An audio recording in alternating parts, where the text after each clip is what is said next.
मेरे छोटे छोटे बच्चे थे। मुझे कोई नौकरी नहीं मिल रही थी।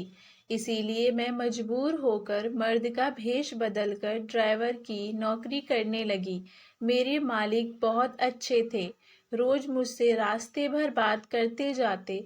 जब एक दिन उन्होंने बातों बातों में मुझे बताया कि वे एक लड़की से प्यार करते हैं, मैंने कहा, ये तो बहुत अच्छी बात है।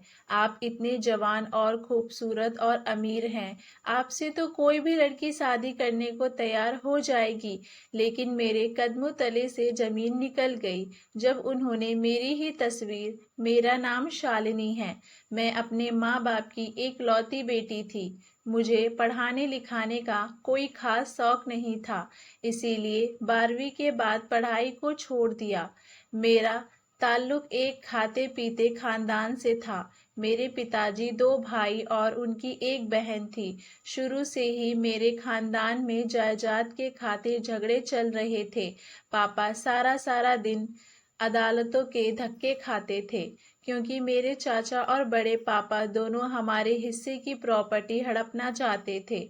मेरे वक्त कुछ इसी तरह गुजर रहे थे कि मुझे खबर मिली कि मेरी सबसे अच्छी दोस्त मानसी की शादी है। मानसी के घर वाले बहुत अमीर थे। मानसी ने स्पेशली मुझे अपने हर फंक्शन में बुलाया था। मैं उसके मेहंदी के फंक्शन में गई तो घर आते वक्त काफ़ी रात हो गई थी कि रास्ते में एक तेज़ रफ्तार से गुजरती हुई गाड़ी मेरे पास रुकी और किसी ने मेरे मुंह पर कपड़ा रखा और मैं बेहोश हो गई। मेरी आंख खुली तो अपने आप को एक तहखाने में पाया जहां पहले ही कुछ लड़कियां मौजूद थीं। ये एक बड़ा सा कमरा था जिसे मुझे समझने में ज़्यादा देर नहीं लगी कि ये एक कैद खाना है। यहाँ पर छोटे छोटे बच्चे भी कैद थे और कुछ जवान लड़कियां भी थी जिनसे क्लब में डांस करवाया जाता था और कुछ तो कोठों पर बेच दिए जाते थे। पुलिस भी इस गैंग के साथ मिली हुई थी। इनमें से एक लड़का मुझे देखकर मुस्कुराया। उसे देखकर मुझे बहुत गुस्सा आया। वे मुझे घूरता ही जा रहा था। मैंने डर के एक लड़की का हाथ पकड़ा और उससे कहा कि किसी न किसी तरह हमें यहाँ से निकलना होगा। मैं डर के मारे कांप रही थी। मुझे अपने साथ साथ अपने माँ बाप की भी फिक्र हो रही थी। मेरे बिना उनका तो रो रो कर बुरा हाल हुआ होगा। सभी लड़कियां रो रही थीं और बच्चे भी बेतहाशा रोए जा रहे थे। मैं एक बच्चे के पास बैठी। वहाँ बच्चा मुझे बहुत प्यारा लगा। मुझे उस बच्चे पर बहुत तरस आया। उसे देखकर लग रहा था कि वो गुस्से में जमीन को घूर रहा है और सोच रहा है कि जैसे तैसे मुझे यहाँ से निकलने का रास्ता मिल जाए। मैंने प्यार से उस बच्चे के सर पर हाथ फेरा और कहा, तुम इन जालिमों के हाथ में कहाँ से आ गए? मेरे सवाल करते ही वो बच्चा रोने लगा। तभी कुछ लोग वहां पर आए और सभी को भेड़ बकरियों की तरह मारने पीटने लगे और मारते हुए कह रहे थे कि चलो तुम लोगों को कहीं और जाना है। यहाँ पर करीबन 50 लोग कैद थे और इन 50 लोगों को कहीं और शिफ्ट करना होगा। इस अंधेरे कैद खाने में सूरज को देखे बहुत दिन हो गए थे। कुछ पता नहीं था कि कब सुबह होती और कब शाम। यहाँ पर मौजूद कुछ लोगों से ड्रग सप्लाई का काम भी लिया जाने लगा। अब मुझे इन दिनों का डर था जिस दिन ये लोग मुझे भी इस घिनौने काम में लगवा देंगे। अक्सर हम जिन चीज़ों से डरते हैं हमारे साथ वही होता है। अब ये लोग यहाँ पर मौजूद सभी लोगों को नशे का आदी कर रहे थे। एक दिन मुझे भी एक दूसरे कमरे में ले जाया गया। यहाँ पर मौजूद एक लड़के ने मुझे एक इंजेक्शन दिया। अब रोज यही होता और कब मैं इस नशे की आदी हो गई मुझे पता नहीं चला और जो लड़का इंजेक्शन देता मैं उस पास जाने लगी और उससे अपने मन की सारी बातें शेयर करती और खूब रोती कि ये हादसा होने के बाद मेरे माँ बाप जीते जी मर जाएंगे। पता नहीं लोगों ने मेरे माँ बाप को क्या क्या सुनाया होगा। इस लड़के का जिसका नाम रोहित था मुझसे वादा किया कि एक ना एक दिन तुम्हें मैं यहाँ से निकलवा दूंगा, लेकिन इससे पहले किसी ने उस लड़के को पुलिस के हवाले कर दिया। कहते हैं खराब वक्त गुजर ही जाता है, लेकिन जिस पर गुजर रही हो उसे ही पता चलता है वक्त कैसे गुजरा। एक रोज हम लोगों की निगरानी पर जो शख्स रखा गया था, अचानक उसे चक्कर आया और वे गिरकर बेहोश हो गया। हम सब ने इस मौके का फायदा उठाया और वहां से निकलकर भाग गए। यकीन करिए कि उस दिन पता चला कि आजादी क्या होती है। अपनी जान सबको प्यारी होती है। हम सब अंधाधुंध भाग रहे थे। कुछ लोगों को गोलियां लग गई और कुछ इस भगदड़ में जख्मी हो गए। मैं इतनी जोर से जमीन पर गिरी थी कि मेरा बाजू टूट गया था, लेकिन इस वक्त की तकलीफ से ज्यादा यही सोचती कि कुछ भी करके यहाँ से भागना है, नहीं तो सारी जिंदगी इनकी कैद में रह जाऊंगी। ये एक सुनसान रास्ता था। सड़क के साथ लगा हुआ एक घना जंगल था। मैं इस जंगल में घुस गई और बड़ी मुश्किल से जान बचाकर वहां से निकली। रात काफी हो चुकी थी। सड़क पर आती जाती गाड़ियों को रोकने की कोशिश की, लेकिन रात के इस वक्त कोई भी लिफ्ट देने को तैयार नहीं था। मैंने पैदल ही वहां से चलना शुरू किया, लेकिन 2 दिन से भूख और कुछ नशे की आदत की वजह से मेरा चलना मुश्किल हो गया था। कुछ दूर भागने के बाद मैं वहीं गिरकर बेहोश हो गई। जब आंख खुली तो हॉस्पिटल का वार्ड था। मैंने देखा मेरे पास एक डॉक्टर और 2 पुलिस वाले खड़े थे। मुझे होश में आते ही पुलिस वाले मुझे पूछताछ करने लगे। मैं डर गई थी कि कहीं जिस मुसीबत से निकली हूँ दोबारा उसी में फंस ना जाऊं, इसीलिए मुकर जाना बेहतर समझा। लोगों ने मेरे घर का एड्रेस लिया और मैंने देखा मेरी माँ मेरे सामने खड़ी थी। मुझे देखते ही वो चीखने चिल्लाना शुरू की। लोगों ने बताया कि मेरी माँ आज 6 महीने बाद बोली थी। जब मैं अगवा हो गई तो लोगों ने मेरे माँ बाप को ताने मारना शुरू कर दिया कि तुम्हारी बेटी तो बदचलन थी, इसीलिए घर से भाग गई। मेरे पिता ये सब बर्दाश्त नहीं कर पाए और फिर एक दिन वो ये दुनिया छोड़कर चल बसे।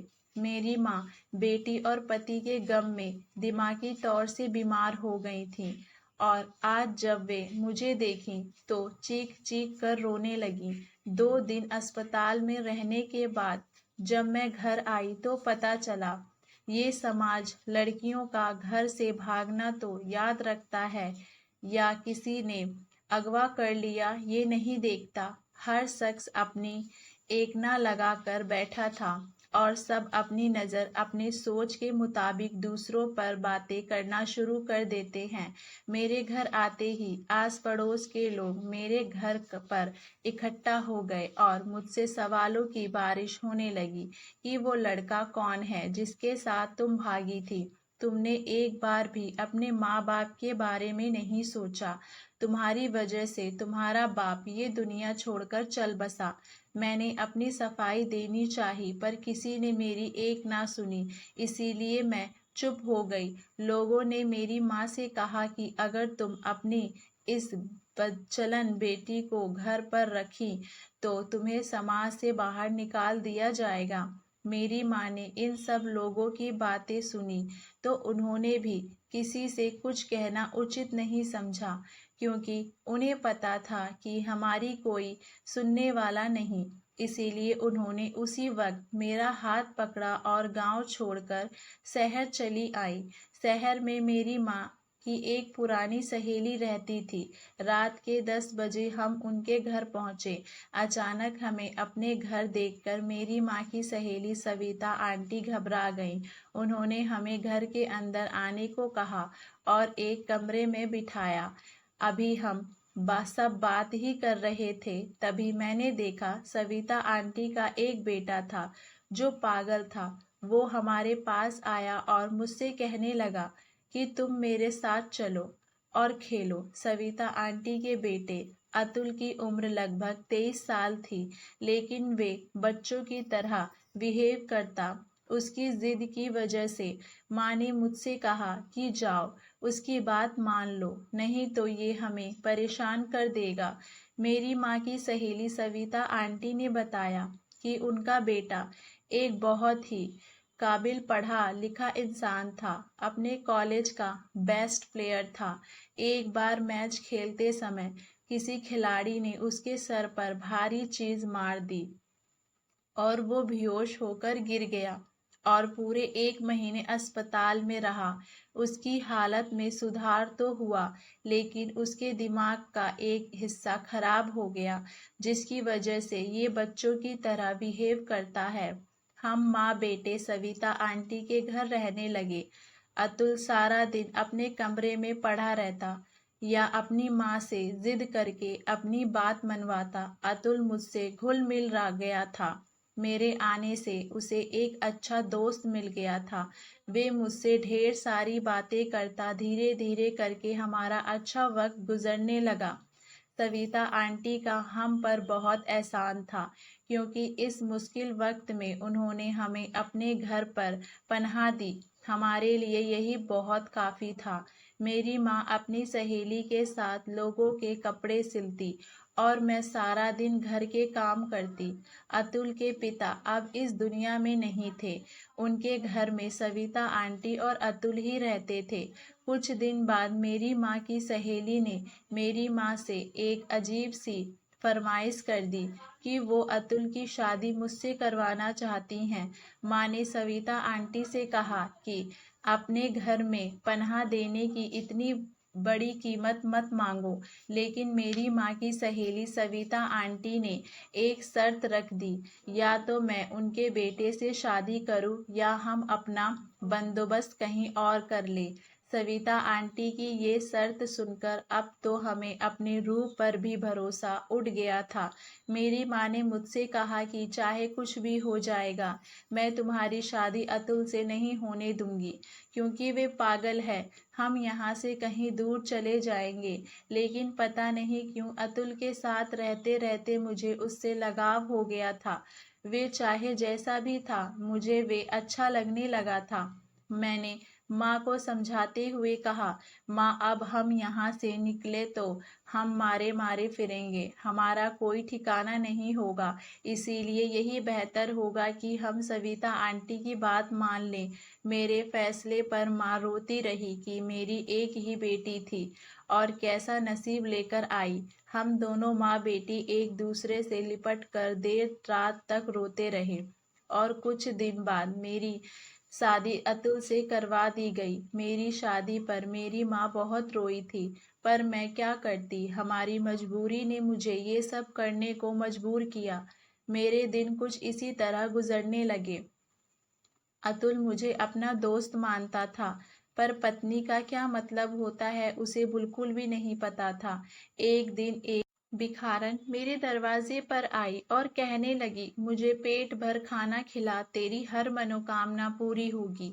उसकी बात पर मैं हंसी थी कि मेरे नसीब में तो मेरा पागल पति है, तो इससे बड़ा दुख मेरी जिंदगी में और क्या हो सकता है। मैंने उस भिखारन को खाना खिलाया तो उसने कहा कि जा बेटी, तेरा पति तुझसे बेइंतहा प्यार करेगा।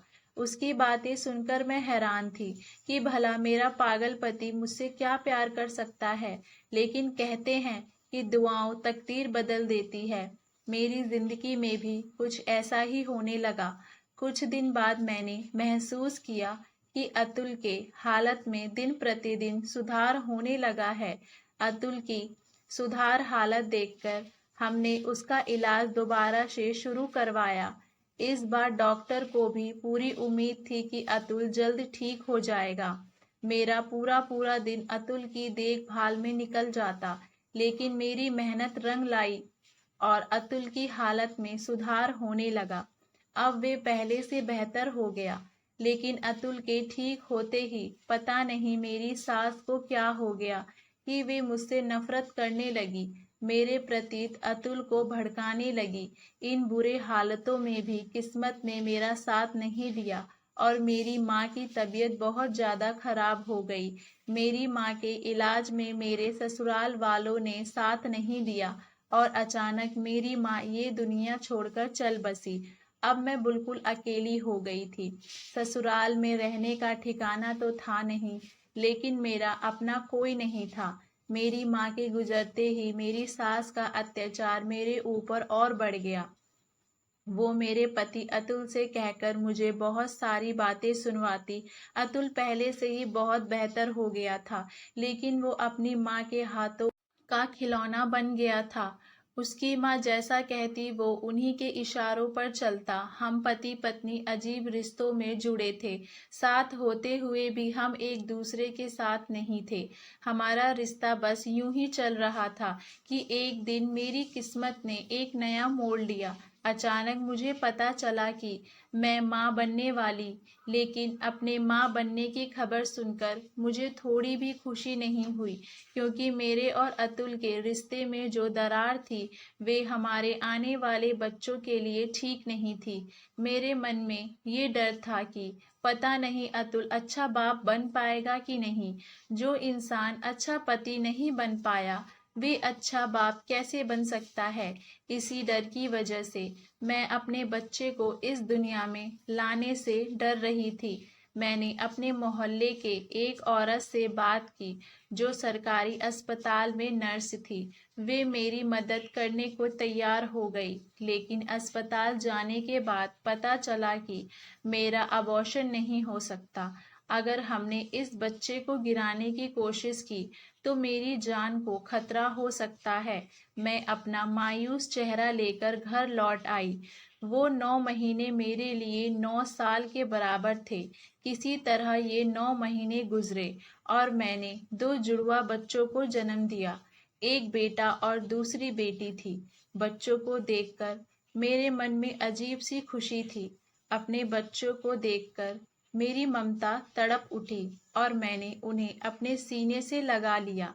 बच्चों की पैदाइश के बाद अतुल और मेरी सास का रवैया और पहले से कुछ बेहतर हो गया था। वे दोनों मुझे भले ही ना पूछते, लेकिन उन्हें बच्चों से बहुत लगाव था और मेरी जैसी बदकिस्मत के लिए यही काफी था। धीरे धीरे मेरे दिन कुछ इसी तरह गुजरने लगे और वे दिन मेरी जिंदगी का सबसे खूबसूरत दिन था जब मेरे बच्चों ने मुझे माँ कहकर पुकारा था। ये बात वही लोग समझेंगे जिनका अपना कोई नहीं होता। एक दिन मेरी सास और मेरे पति अतुल किसी काम से बाहर गए थे, पर वापसी पर आते वक्त उन दोनों का एक्सीडेंट हो गया और मौके पर ही उन दोनों की मौत हो गई। उनकी मौत की खबर सुनकर मैं फिर से एक बार में टूटकर चकनाचूर हो गई। वे दोनों मेरे लिए कैसे भी थे, पर वही लोग तो मेरे बच्चों का सहारा थे। ये सब सोच सोच कर सारी सारी रात मुझे नींद नहीं आती थी कि अब हमारा गुजर बसर कैसे होगा। जो थोड़ी बहुत जमा पूंजी थी वो कुछ दिन चली, फिर धीरे धीरे हमारे घर में खाने खाने के लाले पड़ने लगे। एक माँ खुद भूखी रह सकती थी, लेकिन अपने बच्चों को भूखी नहीं रख सकती।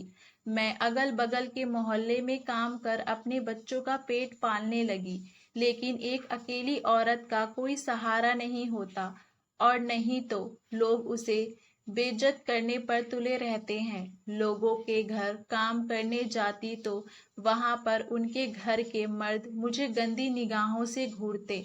एक दिन मैं यूं ही ऐसे ही भटकते भटकते जा रही थी कि पता नहीं एक आदमी को ड्राइवर की जरूरत थी। मैं गाड़ी चलाना उन्हीं दिनों सीखी थी जब मैं किडनैप हुई थी। वो किडनैपर हमें ट्रेनिंग देता ताकि वक्त आने पर हम गाड़ी चलाकर भाग सकें। लेकिन फिर मैं परेशान वही थी कि मुझे एक मर्द की गाड़ी चलानी थी। इसीलिए मैंने अपना होलिया चेंज कर लिया और अपने आप को मर्द के पोशाक में ढाल लिया। कोई भी मुझे देखता तो यही समझता कि मैं एक मर्द हूँ और मैं उस आदमी की गाड़ी चलाने लगी। वो साहब बहुत अच्छे थे। वो मुझसे अपने मन की सारी बातें शेयर करते। धीरे धीरे साहब और मेरे बीच एक गहरी दोस्ती हो गई थी। गाड़ी चलाते चलाते मेरा सफर भी अच्छा गुजर जाता। एक दिन बातों ही बातों में मैंने उनसे पूछा कि आपने अभी तक शादी क्यों नहीं की। उन्होंने मुझे बताया कि एक लड़की देखी थी और उसी से मैं प्यार करने लगा था, पर जिंदगी ने ऐसा वक्त दिखाया कि मैं उसे ढूंढ ना सका। अपने झमेले में वो लड़की कहीं खो गई। वे किस्मत की मारी थी, पता नहीं वो किस हालत में होगी। साहब ने कहा कि अगले दिन उस लड़की की तस्वीर वो मुझे दिखाएंगे। अब मुझे अगले दिन का इंतजार था और उस लड़की के किस्मत के भी बारे में सोच रही थी कि उसकी किस्मत तो बहुत अच्छी है, क्योंकि कोई शख्स उससे 7 साल से मोहब्बत करता था और उसी की यादों में अभी तक उसने शादी नहीं की थी। अगले दिन बच्चों को स्कूल छोड़कर जब मैं उस साहब को लेने गई, जब वो गाड़ी में बैठे कुछ दूर जाकर मैंने उनसे कहा कि मुझे उस लड़की की तस्वीर को दिखाइए। आखिर कौन है वो खुशनसीब, कौन है जिससे आप प्यार करते हैं। उन्होंने जब उस लड़की की तस्वीर निकालकर मुझे दिखाई तो तस्वीर देखकर मेरे पैरों तले से जमीन निकल गई, क्योंकि वो शख्स तो मेरी ही तस्वीर मुझे दिखा रहा था। ये तस्वीर तब की थी जब मैं अगवा हुई थी। पता नहीं कैसे इस तस्वीर को निकाला गया था। गाड़ी अचानक ब्रेक लगाने में रुकी थी। उस साहब ने कहा, गाड़ी ध्यान से चलाओ। उसे क्या पता था कि मैं किसी ध्यान में नहीं थी। उसने मुझे बताया कि 7 साल पहले वे एक गैंग का हिस्सा थे। उसका पिछला रिकॉर्ड एक क्रिमिनल का था, लेकिन फिर एक दिन उसने एक चेहरा देखा जिसे देखकर उसने खुद के एक वादा किया कि वे इस दलदल से निकलेगा और उसे मासूम लड़की को भी निकालेगा। उसने बताया कि मैं वहां पर मौजूद लोगों को नशे का आदी बनाता था, पर जब से मैंने उस लड़की को देखा था, उसके प्यार में गुम हो गया था और मैं इस गलत काम से छुटकारा पाना चाहता था। इसीलिए मैंने खुद अपने आप को पुलिस के हवाले कर दिया। फिर मैं पुलिस का सरकारी गवाह बन गया। पुलिस ने जब वहां पर छापा मारा तो वहां पर सभी लोग फरार हो चुके थे। तब मुझे एहसास हुआ कि मैं उस लड़की को खो चुका था। मुझे याद आया कि उसने एक बार अपने घर एक एड्रेस दिया था। मैं पूछता पूछता वहां पहुंचा तो लोगों से पता चला कि उसके पिता उसकी जुदाई के मारे मर गए। उसके बाद उस लड़की और उसकी मां को समाज से निकालने की धमकी दी गई, जिससे वे लड़की और उसकी मां ये गांव छोड़कर कहीं चले गए। मैंने पढ़ाई अच्छी की थी, लेकिन गलत संगत की वजह से क्रिमिनल बन गया था। उस वक्त अपने साहब की बातें सुनकर मैंने उन्हें सच्चाई बता दी कि मैं ही वे लड़की हूँ जिससे आप बेइंतहा प्यार करते हैं। लेकिन लोगों की नज़रों से बचने के लिए मैंने अपना होलिया बदल लिया है और मैं एक मर्द के भेष में रहने लगी हूँ। रौनक को जब पता चला कि मैं शालिनी हूँ, तो वो मुझे अपने सामने देखकर बहुत खुश हो गए और मुझे अपने गले से लगा लिया। मैंने अपने ऊपर बीती हर बात उन्हें बताई। रौनक ने मुझे सत्यवाना देते हुए कहा कि तुम फिक्र मत करो, मैं तुम्हारी जिंदगी के सारे दुखों को दूर कर तुम्हारे बच्चों को अपना लूंगा। रौनक ने बताया कि जब तुम मेरी जिंदगी में आई तो तुम्हें देखकर मैं इस बुरी संगत से दूर जाकर अपनी जिंदगी को बेहतर बनाना चाहता था, लेकिन तुम भी मुझसे बिछड़ गई और फिर मैं दोबारा अपनी जिंदगी को बेहतर बनाने में लग गया। मेरी पढ़ाई की वजह से मुझे एक अच्छी नौकरी मिल गई और मैं लगन से वे नौकरी करने लगा, क्योंकि मेरे मन में ये विश्वास था कि एक ना एक दिन तुम मुझे ज़रूर मिलोगी। कहते हैं अगर प्यार सच्चा हो तो एक ना एक दिन ज़रूर मिलता है, और आज तुम मेरे सामने बैठी हो। रौनक की बात सुनकर मैं भी बहुत खुश हुई, क्योंकि मुझे एक सच्चा जीवन साथी मिला था। मैंने उसे अपने बच्चों से मिलवाया। कुछ दिन बाद रौनक ने मुझसे शादी कर ली। मैंने अपनी जिंदगी में जितने दुख झेले थे, रौनक ने